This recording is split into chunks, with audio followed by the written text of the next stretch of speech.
कर्जा दे देता हूँ, लेकिन बदले में क्या गिरवी रखोगी? बताओ।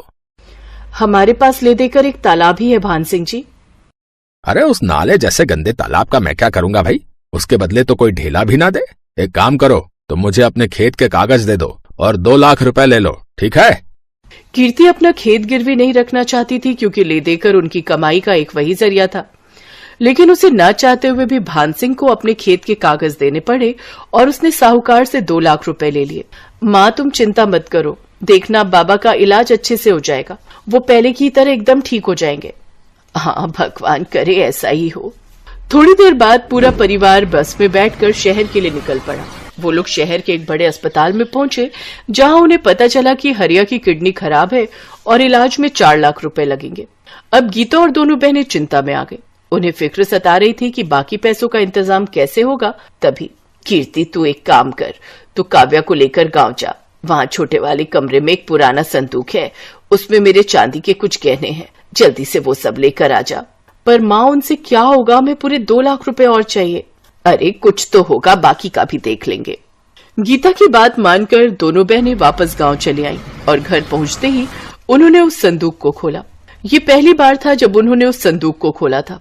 उस संदूक को खोलते ही सबसे पहले ढेर सारी धूल निकली। फिर एक लाल रंग के कपड़े की पोटली थी जिसमें गीता के कुछ गहने रखे थे। हे भगवान, मेरी माँ की शादी की निशानी भी अब हमें बेचनी पड़ रही है, हमारी मदद करो भगवान। कीर्ति की आंखों में आंसू थे। तभी काव्या की नजर संदूक की तली पर पड़ी जो कुछ उठी हुई सी थी। उसने वहां से लकड़ी का वो हिस्सा हटाया तो वहां उसे एक छोटी सी डिबिया नजर आई। दीदी ये क्या है और इसे इतना छुपाकर क्यों रखा है? पता नहीं, रुक मैं इसे खोलकर देखती हूँ। जैसे कीर्ति ने वो डिबिया खोली, उसमें एक बड़ी सी चाबी और एक चिट्ठी थी। कीर्ति ने वो चिट्ठी खोली जो असल में उसके दादा ने अपने बेटे हरिया के लिए लिखी थी। कीर्ति ने चिट्ठी को पढ़ना शुरू किया। मेरे बेटे हरिया, मैं जानता हूँ कि तू मुझसे बहुत प्यार करता है, पर अब मेरी उम्र हो चली है और ये बीमारी मुझे अपने साथ लेकर ही जाएगी। तूने अपनी जिंदगी भर की कमाई मेरे इलाज पर खर्च कर दी, लेकिन ये ठीक बात नहीं है।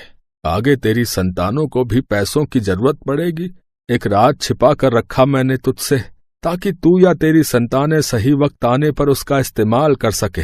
तालाब की खुदाई करते वक्त मुझे कुछ मिला था, ये चाबी तेरी सारी समस्याएं खत्म कर देगी। बस याद रखना कि ये चाबी असल में मेरे दिल की है। दीदी क्या दादाजी ने पैसे या गहने छुपा कर रखे होंगे कहीं? हाँ काव्या, लगता तो ऐसा ही है।